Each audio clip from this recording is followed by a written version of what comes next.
When I moved to Blackwood for a fresh start, the realtor practically handed me the house on Cemetery Ridge. "Motivated seller," she said with a quick smile, like she wanted the conversation to end there. What she didn't mention was that the previous owner hadn't really moved out. She had walked into the swamp one night and never come back. At the time, I convinced myself it didn't matter. People disappear. People break. Strange things happen in small towns. But now I know the truth doesn't disappear with them. Sometimes, it just waits. I never imagined I'd end up somewhere like Blackwood. I grew up in Chicago, where noise never stops and lights never go out. Then spent years in Austin chasing a life that felt bigger than it actually was. But after losing my job as an archivist, everything shrank. My world became a small apartment, rejection emails, and the constant pressure of running out of money. So when the college offered me temporary work in Louisiana, I didn't hesitate. I didn't ask questions. I didn't look too closely. I just packed my life into a car and drove straight into something I didn't understand. Blackwood felt wrong the moment I arrived, though I couldn't explain why. It wasn't just the silence. It was the kind of silence that felt like it was listening back. The trees leaned too close to the road, their branches heavy with moss that swayed even when there was no wind. The river moved slowly, thick and dark, like it carried something beneath the surface. Even the people felt distant. They smiled. They nodded. But their eyes lingered just a little too long, as if they were waiting to see how long I'd last. The house itself seemed harmless at first glance. Old, but solid. Clean, but empty in a way that didn't feel normal. It didn't feel abandoned. It felt paused, like someone had stepped out and expected to return. The furniture was still there. The kitchen still smelled faintly of sugar and herbs, and in one of the closets, I found a row of dresses hanging neatly, untouched. That was the first moment I felt something shift inside me, a quiet unease I couldn't shake. But I ignored it. I needed the house. I needed stability. Fear felt like a luxury I couldn't afford. The first few days passed quietly, but the house never truly felt still. At night, it made sounds that didn't follow any pattern. Soft creaks, faint taps, something like movement just out of reach. I told myself it was the wood settling, the pipes adjusting, the normal language of an old house. But then small things started to happen that didn't make sense. A window I locked would be open the next morning. A chair would be slightly out of place. The air in certain rooms would suddenly turn cold for no reason, like I had stepped into a space that didn't belong to me. Then I found the first letter. It was hidden behind the dining room wall, wrapped carefully in oilcloth, as if someone had wanted it to survive time itself. The handwriting was steady but urgent, every word pressed deep into the page. "He comes at night. I hear him in the walls. If you're reading this, don't stay."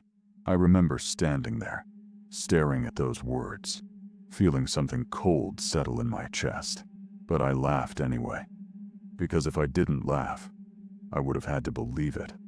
I folded the letter and shoved it into a drawer, telling myself it was nothing more than the remnants of a troubled mind. But the letters didn't stop. I found them everywhere. Behind baseboards, under sinks, inside books, even tucked beneath loose floorboards, as if the house itself was trying to push them into my hands. Each one carried the same warning, but with more desperation, more fear. They spoke of something that lived in the house, something that listened, something that learned. He mimics. Don't answer. Don't look when the lights flicker. The house isn't yours. It never was. Some of them were older, written in different handwriting, fragile with age. That's when I realized this wasn't just Eleanor. This had been happening for generations. I tried to rationalize it.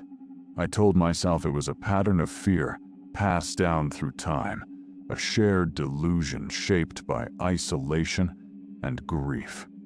But deep down, I already knew that wasn't true. The night I heard my own voice shattered whatever denial I had left. I was standing in the bathroom, brushing my teeth, when I heard it clearly from the living room. "Alex? Alex?" The voice was mine. Perfectly mine. Same tone, same rhythm, even a slight hesitation I sometimes had when calling out. For a moment, my brain refused to process it. Then it came again, more insistent this time. "Alex, come here." My body reacted before my mind could stop it. I stepped toward the hallway, heart racing, a strange pull urging me forward. But something inside me held back. I knew I hadn't spoken. I knew no one else was there. And yet the voice sounded so real, so normal, that it almost broke me. After that, it became a part of my life. My voice calling me from empty rooms, from behind closed doors, from places I knew I hadn't been. It never sounded threatening. That was the worst part. It sounded familiar, safe, like it wanted me to trust it. Until the night it changed.